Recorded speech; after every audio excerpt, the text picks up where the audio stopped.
नमस्कार प्यारे विद्यार्थियों और युवा साथियों, मैं होशियारमल अपनी इस ऑनलाइन क्लास के अंदर आप सभी का तहे दिल से हार्दिक स्वागत और अभिनंदन करता हूं।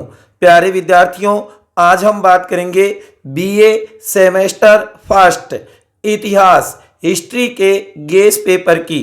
इस पेपर का नाम होगा भारत का इतिहास, history of India from earliest times to 1206 AD, प्रारंभिक काल से लेकर के 1206 ईस्वी तक जो भारत का इतिहास है, यह आपके पेपर का नाम है। प्यारे विद्यार्थियों, तो आज हम इसी के ऊपर विस्तार से चर्चा करेंगे।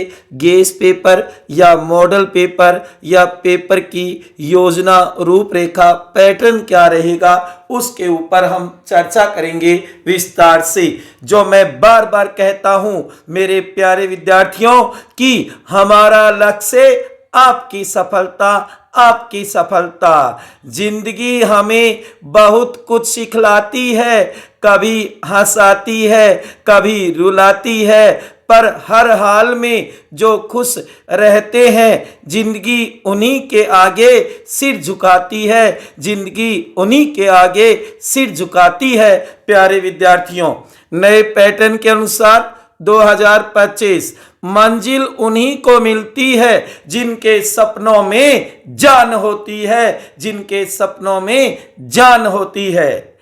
जो कि आप देखोगे बीए प्रथम वर्ष फर्स्ट सेमेस्टर महत्वपूर्ण प्रश्न 2025।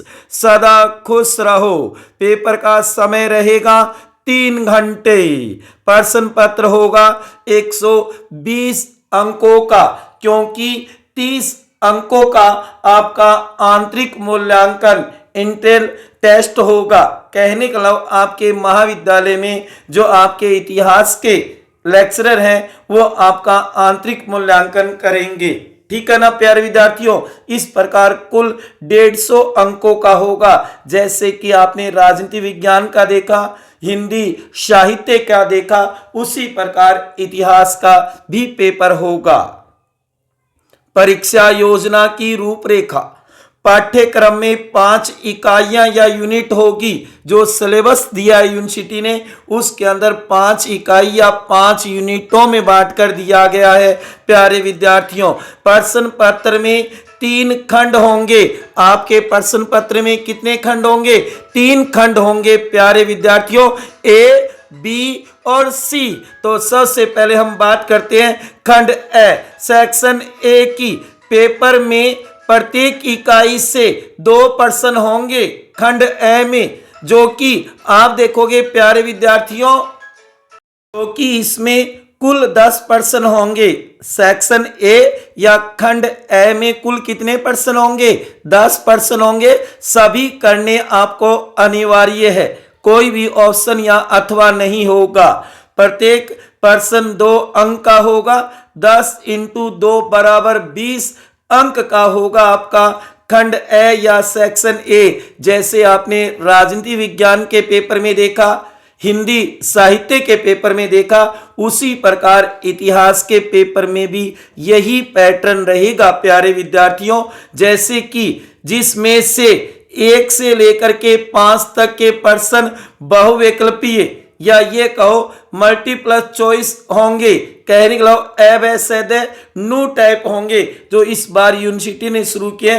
शुरू के 5 क्वेश्चन तथा 6 से लेकर के 10 तक के प्रश्न रिक्त स्थान भरने वाले होंगे, जो कि फिल इन द ब्लैंक, जो रिक्त स्थान है उनकी पूर्ति करनी है। तो आपने राजनीति विज्ञान के पेपर में देखा, आपने हिंदी साहित्य के पेपर में देखा, आपने भूगोल ज्योग्राफी के पेपर में देखा, उसी प्रकार इतिहास के पेपर में भी 5 एबेसेड न्यू टाइप के क्वेश्चन होंगे, जो कि उसके बाद 5 है वो रिक्त स्थान होंगे। आ गई ना बात समझ में? तो प्यारे विद्यार्थियों ध्यान देना, नोट, ये छोटे प्रश्न आपको स्वयं तैयार करने हैं, खुद ही तैयार करने होंगे, क्योंकि इनका कोई गेस नहीं लगता। मोस्ट इंपोर्टेंट नहीं, क्योंकि पेपर सेटर कहीं से भी छोटी सी लाइन उठा करके उसका क्वेश्चन बना सकता है। जैसे कि वेदों के नाम, सबसे प्राचीन वेद पूछ सकता है, कुल वेदों की संख्या कितनी है, वेदांग कितने हैं, जनपदों के नाम, कौन सा दक्षिण में है ये पूछ सकता है, कोई जनपद की राजधानी पूछ सकता है, प्रयाग प्रस्तुति का लेखक पूछ सकता है, कौन सी भाषा में है, इंडिका का लेखक कौन है, या मैथनीज की पुस्तक कौन सी है, कोई भी अर्थशास्त्र का लेखक कौन है, कालिदास की रचना अभिज्ञान शाकुंतलम या उसके जो भी महाकाव्य, खंड काव्य, जो भी एकांकी नाटक है उसके बारे में पूछ सकता है, कोई राजा की प्रमुख विजय पूछ सकता है, विशेष उपलब्धियां पूछ सकता है, कोई यात्री जो उस समय आया हो, चाहे चीन से आया हो चाहे अरब से आया हो, सांस्कृतिक विरासत, किसी के द्वारा कोई स्तंभ का निर्माण करवाया गया हो ये पूछ सकता है, साम्राज्य का विस्तार पूछा जा सकता है, कोई राजा की विशेष बात पूछी जा सकती है, कोई घटना भी पूछ सकते हैं, कोई कारण पूछ सकते हैं, कोई विशेषता पूछ सकते हैं, मौर्य साम्राज्य पतन का निम्न से कारण कौन सा था, या ये कहो राजपूत के राज्यों के विघटन का या पतन का कारण कौन सा था। ऐसे छोटे क्वेश्चन बना सकता है पेपर सेटर मेरे प्यारे विद्यार्थियों। इसलिए आपके पास जो भी अध्ययन सामग्री है, चाहे आपके पास भारत का इतिहास की टेक्स्ट बुक होगी, या आपके पास पासबुक होगी, या अच्छे टीचर के नोट्स होंगे, या फिर आपने 1 वीक सीरीज तो खरीदी होगी, उसके अंदर जो प्रारंभ में शुरुआत में जो क्वेश्चन दे रखे छोटे छोटे, उनकी एक बार रीडिंग लगा लेना प्यारे विद्यार्थियों, क्योंकि लगभग क्वेश्चन उन्हीं से आएंगे। वैसे छोटे क्वेश्चनों का कोई गेस नहीं बनता है, क्योंकि छोटे क्वेश्चन तो पेपर सेटर कहीं से भी बना सकता है। तो इसलिए छोटे क्वेश्चन तो आपको स्वयं को तैयार करने होंगे मेरे प्यारे विद्यार्थियों। तो अच्छी तरीके से आप भारत के इतिहास, जो कि हम देखते हैं जीके के अंदर भी ये बुक होती है, तो आप इसको अच्छी तरीके से तैयार करोगे, उतने ही आगे ये बुक आपके काम भी आएगी। क्यों भारत की हमें सामान्य जानकारी होना बहुत जरूरी है, क्योंकि हम भारत के नागरिक हैं प्यारे विद्यार्थियों, ठीक है ना। अब देखो आगे, खंड ब सेक्शन बी, पेपर में प्रत्येक इकाई में से 1% आंतरिक विकल्प सहित कुल 5% होंगे। प्रत्येक इकाई या यूनिट में से एक आएगा, एक उसके अथवा में विकल्प के रूप में होगा।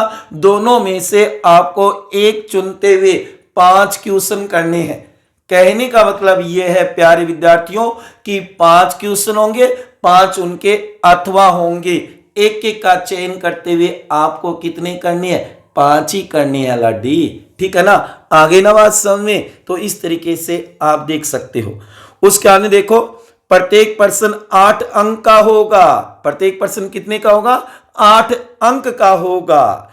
शब्द सीमा 200 शब्दों से अधिक नहीं होनी चाहिए। कहने का मतलब आपको उत्तर 200 शब्दों तक देना है। सीधी सी बात यह है कि आपको 2 पेज तो भरने पड़ेंगे लाडी, ये ध्यान देना, क्योंकि इतिहास में जितना ज्यादा लिखोगे उतने अच्छे नंबर आएंगे। कॉपियां भरनी है प्यारे विद्यार्थियों, कोई भी क्वेश्चन छोड़ करके नहीं आना है।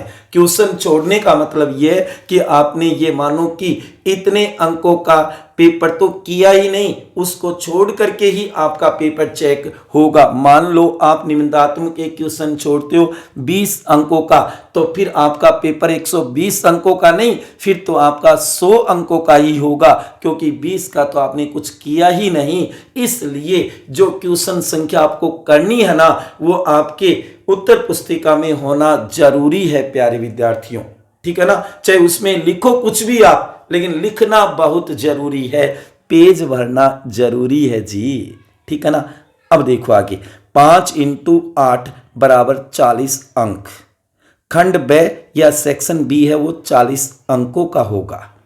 अब देखो इसमें प्रत्येक यूनिट 5, उनमें से 2-2 क्वेश्चन बनाते हुए कुछ अथवा भी बनाई है ज़्यादा मोस्ट, क्योंकि इतिहास में आप देखोगे इस सिलेबस में बहुत ज़्यादा क्वेश्चन मोस्ट बनते हैं। फिर भी मैंने अपने अनुभव के आधार पर पीछे के वर्षों के पेपर देख करके ये गेस पेपर बनाया है, क्योंकि मेरे पास बीए के अंदर राजनीति विज्ञान के साथ साथ इतिहास विषय भी रहा है। तो उसी अनुभव के आधार पर मैं ये आपके लिए गेस पेपर या मॉडल पेपर बना रहा हूँ प्यारे विद्यार्थियों। जैसे आपके पास अगर राजनीति विज्ञान, हिंदी साहित्य और भूगोल विषय रहा है तो आपने देखा भी होगा कि अपने गेस पेपर में से अधिकांश क्वेश्चन आपको पेपर में मिले थे, जिससे आपका पेपर बहुत ही बढ़िया गया और आपकी ये मानो ज़्यादा से ज़्यादा हेल्प हुई थी मेरे द्वारा। ठीक है, अब देखो पहली यूनिट में नंबर 1, भारत के इतिहास एवं संस्कृति पर भूगोल के प्रभाव को स्पष्ट कीजिए। नंबर 2, या फिर इसके नीचे अथवा में आएगा ऋग्वेदिक धर्म पर टिप्पणी, या ये पूछ सकते हैं कि वैदिक धर्म की जो आर्थिक सामाजिक समाज की स्थिति थी वो पूछी जा सकती है, चाहे अर्थव्यवस्था हो चाहे सामाजिक व्यवस्था हो उसके बारे में। या फिर इसमें आ सकता है बौद्ध एवं जैन धर्म की शिक्षाओं का वर्णन कीजिए, चाहे वो गौतम बुद्ध की पूछे या महावीर स्वामी की पूछे। ठीक है ना, तो ऐसे क्वेश्चन आ सकते हैं, लेकिन एक नंबर है वो ज़्यादा मोस्ट इंपॉर्टेंट है, भारत के इतिहास एवं संस्कृति पर भूगोल के प्रभाव को स्पष्ट कीजिए। ठीक है ना, अब देखो सेकंड यूनिट में नंबर 3, अशोक का धम्म या 16 महाजनपदों पर टिप्पणी आ सकती है, क्योंकि अशोक महान सम्राट थे तो ये क्वेश्चन भी पूछा जाता है कई बार, तो इसको ऐसे भी दे सकते हैं टिप्पणी के बतौर, या वैसे भी बना सकते हैं। अशोक का क्वेश्चन जरूर आने की संभावना है प्यारे विद्यार्थियों, तैयार कर लेना। उसके बाद में इसके नीचे अथवा में आएगा मौर्य साम्राज्य के पतन के कारणों की विवेचना कीजिए, या मौर्य साम्राज्य के पतन के कारण बताइए। तो दोनों आएंगे, दोनों में से आपको कितने करनी है, एक ही करना है प्यारे विद्यार्थियों। ठीक है, उसके बाद देखो थर्ड यूनिट में नंबर 5, सातकर्णी गौतमी पुत्र की उपलब्धियां बताइए, या फिर इसकी जगह आ सकता है पुष्यमित्र शुंग की विजय व उपलब्धियां बताइए, कि शुंग कौन थे ऐसा भी बना सकते हैं, सातकर्णी कौन थे ऐसा भी, लेकिन वो बहुत छोटा क्वेश्चन हो जाता है। हालांकि इस बार 8 नंबर का है तो ये मानो उनकी उपलब्धियां पूछने की संभावना है, जबकि कई बार बी सेक्शन में ऐसे क्वेश्चन भी डाल देता है छोटा सा, जो कि ये मानो 200 शब्दों में लिखा भी नहीं जाता है वो, लेकिन फिर भी पेपर सेटर बना देता है, तो इस बात को ध्यान देना। जबकि इसके अंदर अथवा में ये बना सकता है कि मूर्तिकला की मथुरा और नागढ़ शैली पर टिप्पणी लिखिए, या फिर संगम साहित्य पर टिप्पणी लिखिए। इन दोनों क्वेश्चनों को भी अच्छी तरीके से तैयार कर लेना मेरे प्यारे विद्यार्थियों। उसके बाद में देखो फोर्थ यूनिट में नंबर 7, चंद्रगुप्त द्वितीय विक्रमादित्य की उपलब्धियों का वर्णन कीजिए। मोस्ट इंपॉर्टेंट क्वेश्चन है, आने की पूरी संभावना है, तैयार कर लेना। उसके बाद में देखो इसके अथवा में आएगा या 8 नंबर, जो कि गुप्त प्रशासन की प्रमुख विशेषताएं बताइए, या फिर इसकी जगह दे सकता है वराहमिहिर व कालिदास और आर्यभट्ट पर टिप्पणी, केवल एक भी पूछ सकता है, या फिर तीनों दोनों को साथ मिला करके भी पूछ सकता है। हालांकि ये बहुत छोटा क्वेश्चन हो जाता है, लेकिन कई बार मैंने बताया ना कि बी सेक्शन में वो एकदम छोटा सा क्वेश्चन भी बना देता है।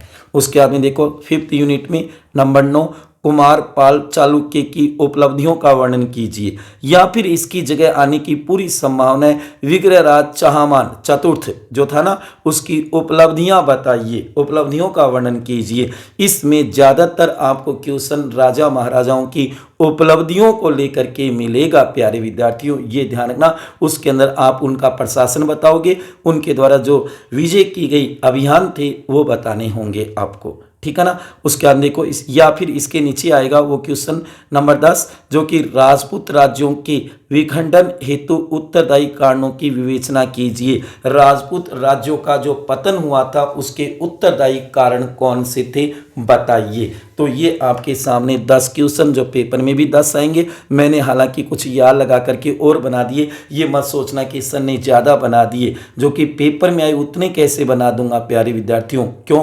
क्योंकि पेपर मैंने थोड़ी बनाया है, ये बताओ ना। तो कुछ अनुमानित क्वेश्चन ज़्यादा भी तो बनाने पड़ते हैं, इसलिए बता रहा हूँ। जबकि मैंने कोशिश ये की कि 10 क्वेश्चन जो 1 नंबर पे है ना, 1 है, 3 है, 5 है, 7 है और 9 है, इनको तो अच्छी तरीके से तैयार कर लेना। Very very very most important question है प्यारे विद्यार्थियों, ये तो आपको जरूर तैयार करने होंगे। ठीक है ना। सेक्शन बी, जो मैं ये भी बार बार कहता आया हूँ, आपने पीछे सुने भी होगी मेरी गेस्ट पेपर या मॉडल पेपर के वीडियो में, कि जो क्वेश्चन बी सेक्शन में है वो सी में भी आ सकते हैं, सी वाले बी में भी आ सकते हैं, और लैंग्वेज भी यही रखते हैं पेपर सेटर।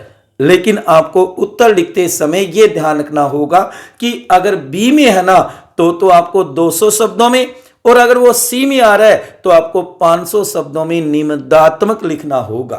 ठीक है ना, समझ गए बात। क्वेश्चन वही, लैंग्वेज वही, लेकिन वो क्या करता है, कई बार उसे बी में बना देता है, कई बार उसे सी में बना देता है।